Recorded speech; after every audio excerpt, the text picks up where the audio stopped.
Hi, and welcome to the Literary Sipper. I'm Amber Vitti Hill, your host, and today we're going to be talking about rituals. What are your rituals when it comes time to make something? One of the biggest hurdles when it comes to being productive in your creative time slot, so whether you're time blocking or scheduling or trying to grab the 10-minute chunk that you have available to you that given Wednesday, is your brain.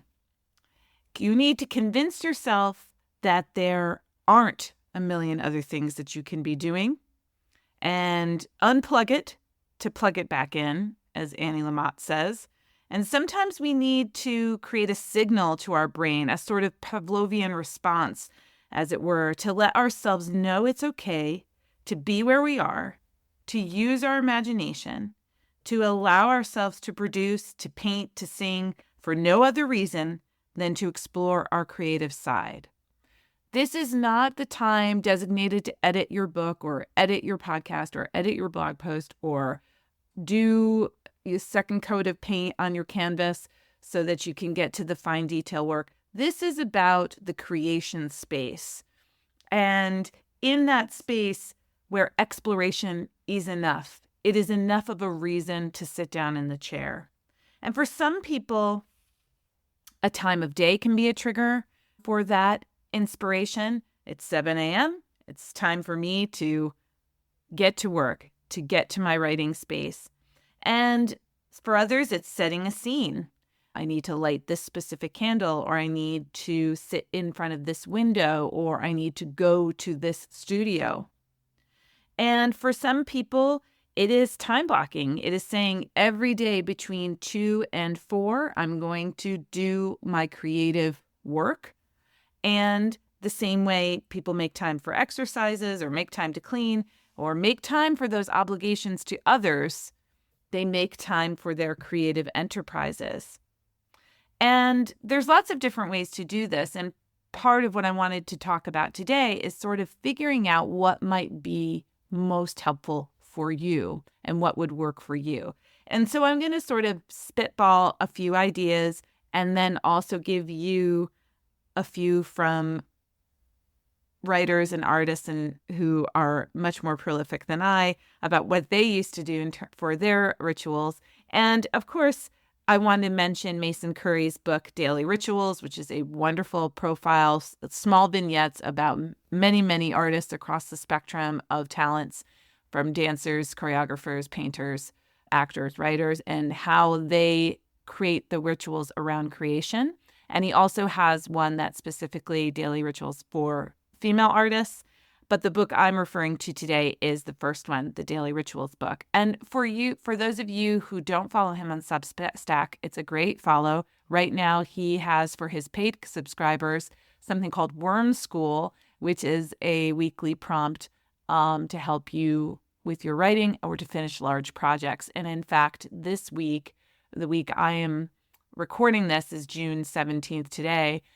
He is offering actual Zoom time blocked sessions where you can work alongside of him as he finishes up his latest work, which I'm very excited to read, no matter what it is. So again, Mason Curry's book, Daily Rituals, is a wonderful profile of all of the different ways art comes to being.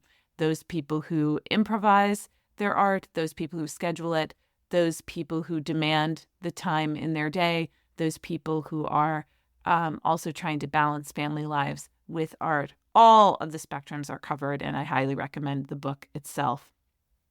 But I wanted to tell a little story about one of my former writing teachers, Minnie Halleck, who is a novelist here in the PNW. And she has a pair of gloves that she puts on. They are kind of fingerless gloves. They're very sheer. And every morning when she wakes up and she wants to write, she puts her gloves on. She goes down to this specific area in her house, and it's a signal to her brain that the work has begun. And when she's finished with her work, she removes the gloves and goes about her day. And if she's put those gloves on every day, then she feels like she's gotten her work done, that she has exercised that creative energy, that she's used her imagination, and she has stayed true to herself. And so for Christmas that one year, she gifted me a pair of gloves. And while I don't use my gloves in the same way, they're a treasured possession, I use other things to sort of demarcate and my time in terms of work that's meant to be creative and really new and exploratory, and then work on the pieces that I've already started, or maybe it's submission work or submitting letter writing, or all of the other things that go into writing. As any other artist knows, there's mastering if you're a musician, or there's finishing, varnishing if you're a furniture maker or even a painter. So we have all these other little steps. The project inception, though, and these kind of rough visions of what we're trying to eke out of the marble is the time I'm talking about right now. What are your rituals around beginning those new projects, or just sort of allowing yourself to be creative in the moment without the fear of producing or productivity that kind of hides somewhere in your heart and your body? For many of us, this is the space, right? We have a space, we have a desk, we have a studio, we have a table by the washing machine, we have the dining room table. We have wherever it is that we get our work done. And just by nature of sitting in that seat, we know that the work is going to be done and that it is time to work. Now, many people don't have this luxury, especially those people who are just beginning their creative journey. They might not think they deserve a space to do it. And those of you living in apartments or studio apartments in New York City or any town, really, you just literally don't have the space. So one of the things that I love watching are sort of profiles of studio artists and how they make it work in places like New York City or DC or San Francisco, where the apartments are so small. How do they do large scale works? Now, do they rent a loft or share loft space, or do they just literally go without certain kinds of furniture, eliminate their couch in the living room and put a big tall desk in there, or just have the floor space to stretch canvas out on? Also, this idea of reimagining your space and what can your space potentially be. As my children grew older, I felt more and more the need for them to be in more public spaces and not have the cozy little playroom that they had, because I wanted to see what they were doing. What are they watching on YouTube? I wanted it to be in the public spaces of the house. And in return, I took one of the more private rooms for myself, because they don't need to know what I'm up to in here, and I can shut the door on them. But it was a long time coming. For many years, I worked right at the dining room table, or I worked at a folding card table in my basement laundry room, and set it up for myself. And it was the space that designated the importance of the time that I spent there. And because if I went down to that basement room and I put my music on and I drew or I wrote whatever it was called to me at that time, then I knew it was okay to be exploring, that this was rewarding also, that the ritual of sitting and listening to music and being in touch with that creativity was important and essential to who I am as a person, and I deserve that space and that time to explore. And that brings me to music. Many, many people have playlists. I have seen in so many books, especially like the YA genre, at the back of the book, the author will literally give you a playlist of what they were listening to as they were writing this book. Sometimes for each character, sometimes for a scene, sometimes for an epilogue, whatever it is, but they will give you the playlist. And I love this idea. Now, for a lot of us, I can't write with music that has lyrics. I get very distracted by them. But when I'm drawing, I love music with lyrics, and I love listening to putting on a Nina Simone playlist on YouTube and just having at it all day long. And I get very inspired by the artists that mean a lot to me, and I feel as if I'm feeding off of their energy. But there's amazing books, amazing ambient music out there that allows you to tune in and out as you need, and provides that kind of soothing space for you and an ambiance that allows you to be connected to this higher self, and which is what anybody wants as they're working on their creativity. We talked a little bit about time, but so many people talk about early morning as being the time for them, or late at night, depending on who you are. E.B. White, famously would go down to his barn in the morning time and stay there all day. And lucky. But for some of us, it's, maybe you have an hour before work and that's what you're using. And you're trying to get your body into that memory, that somatic memory of creativity happens at 5 a.m., 6 a.m., 7 a.m. Or if you're the night owl, maybe you're not going out as much with friends at night because you want to take your writing more seriously. So set from 7 to 9, that's your writing time, and you've given up, doom scrolling, or you've given up Netflix or whatever. Maybe you haven't given up anything. You just sort of decided this is the year I'm going to finish this project, and I want the time of day to signify to me that it's time to get to work. And as anything, there is a practice to it, right? There's this mode of practicing and figuring out what works for you and figuring out what it is you need and being okay to let go if things aren't working for you anymore. So many people get stuck into these morning routines. I mean, they're everywhere on YouTube. Like everybody's got a morning routine video. And it's all the same. We're journaling. We're waking up at 5 a.m. We're watching the sunrise and doing yoga. And, if that's you, great. You have at it. That is a great routine. But for most of us, that's not the reality. And you want to really listen to your body. Some people, it's very hard in the morning to even have your brain be awake. And you need to respect that and maybe think about your routine being an afternoon routine, or your routine being a nighttime routine or an after dinner routine. And all of those things are okay.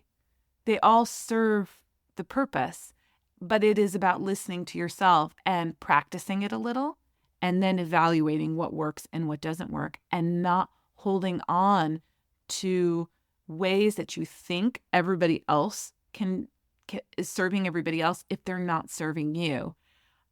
5 a.m. worked for me for a time. I would get up, I would do my yoga, I would have a cup of coffee, and I would get to work. But now it doesn't work for me right now. Right now, I really find my biggest push to be creative is actually in the afternoon. And that's changed over time for me. But I have to ask myself that question every so often. And I think seasonal exploration is really part of that. But I think just having a practice of saying, like, did this work for me this week? Is it continuing to work for me? Do I need to change?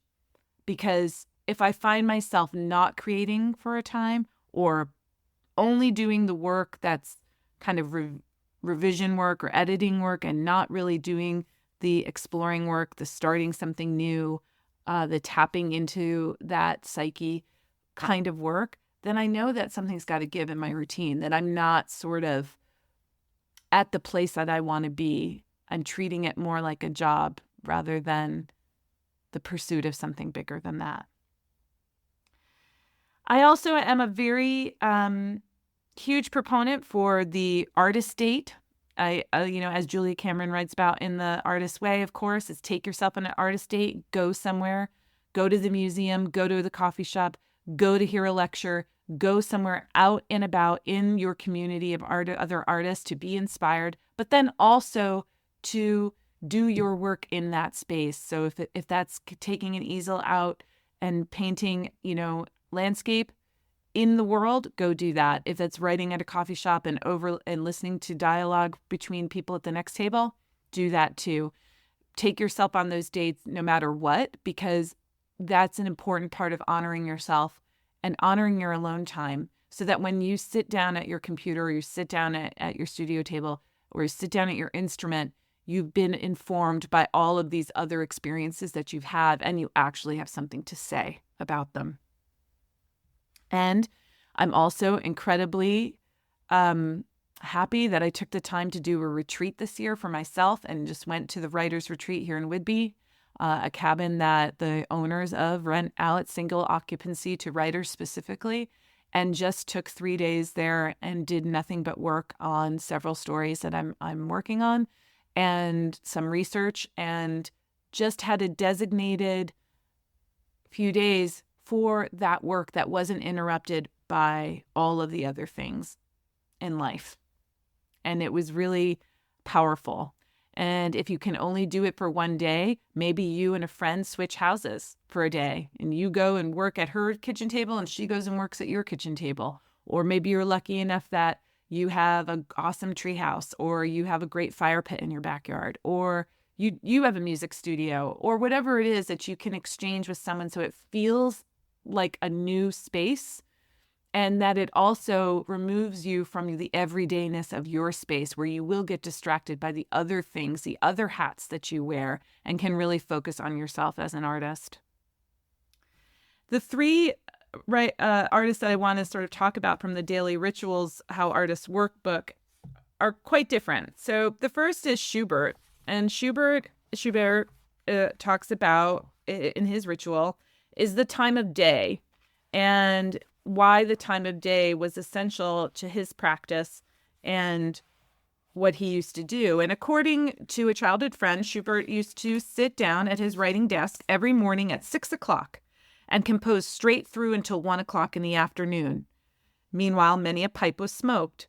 The Austrian composer's afternoons were less rigorous. His friend noted that Schubert never composed in the afternoon. After the midday meal, he went to a coffee house, drank a small portion of black coffee, smoked for an hour or two, and read the newspapers at the same time. On summer afternoons, he often went for long walks in the countryside, surrounding Vienna, then enjoyed a glass of beer or wine with friends. And so here we go. That's a typical day. You've gotten the walk in, so you've disconnected a little bit so you can reconnect with whatever it is that's on your mind. You've set a time that every morning from 6 till 1 o'clock, he's going to be working at his desk. And then in the afternoon, going someplace, having that artist date, having a cup of coffee, being amongst the people, and then retreating again into nature, into your mind's eye, and processing all that you've seen so that you can get up the next morning and do it again. The second one is John Cheever, the writer, American writer. And they talk about, in this section, he talks about his suit and that he, almost every morning for the next 5 years, he put on his only suit and tie and ride the elevator with other men leaving for work. Cheever, however, would proceed all the way down to a storage room in the basement, where he'd doff his suit and write in his boxer shorts until noon, then dress again and ascend for lunch. After that, he had the rest of the day free, and he would often take his young daughter on long walks around the city, bringing her along to the Menemsha bar on 57th Street if he felt like a drink on the way home. So the suit signaled that it was time to go to work, gets on the elevator, but going down to his office in the basement in a storage room, he wrote in his boxer shorts. Took it off to be free, maybe, to be, whatever, at home in his own skin.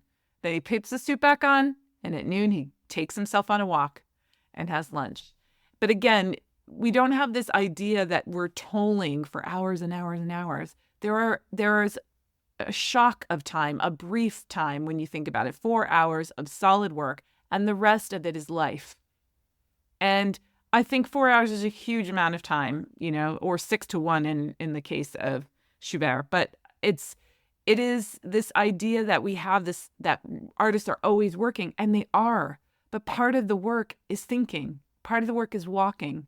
Part of the work is rumination. Part of the work is self-doubt. Part of the work is editing, revising, examining, sharing. It's not just sitting and doing the thing, the making part. But you have to save time for the making part as well. And the last one that I'll share that I loved and thought was appropriate for the idea of what is the ritual is Twyla Tharp, who's somewhat an expert on daily routine. She wrote a book called The Creative Habit back in 2003, which was great, a great book. But she says, I begin each day of my life with a ritual. I wake up at 5:30 a.m., put on my workout clothes, my leg warmers, my sweatshirts, and my hat. I walk outside my Manhattan home, hail a taxi, and tell the driver to take me to the Pumping Iron Gym at 91st Street and 1st Avenue, where I work out for 2 hours.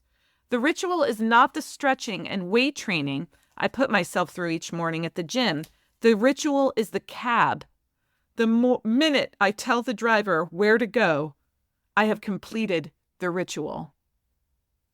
So once you have made that decision, once you have decided, and determined the moment that your artistic life has begun, the commitment to your artistic life has begun, that it becomes your ritual. If it's putting on a pair of gloves, if it's lighting a candle, putting on a certain song, sitting in a certain chair at a certain time of day, whatever decision you make that the ritual has begun will help you instigate this sort of arsenal of routines. And you begin pairing your routine with all of the other things. So I put on my pair of gloves, then I sit down and work for 20 minutes. Then I get up and have a cup of coffee. Then I take my walk. All these routines sort of lead themselves into one another, but you have to make it a practice, and you have to reevaluate yourself every so often to see what works for you and what doesn't work for you. A creative life is so nourishing, but only if you allow it to be. If you become so regimented with your rituals that you don't allow for room to, for love and joy and newness, then your art will reflect that as well. So experiment this week with rituals. Experiment with what you're already doing. I notice that I always begin writing after I've eaten breakfast, or I always begin my writing after I've had my second cup of tea. Make a ceremony out of what you notice and allow yourself the creative life that you enjoy and deserve. Thanks for listening to The Literary Sipper. I hope you enjoyed this episode and learned something new. If you did, please subscribe and leave a rating and review if you're feeling especially generous. Until next time, keep reading, keep writing, and keep putting your voice in the world. It's waiting for you.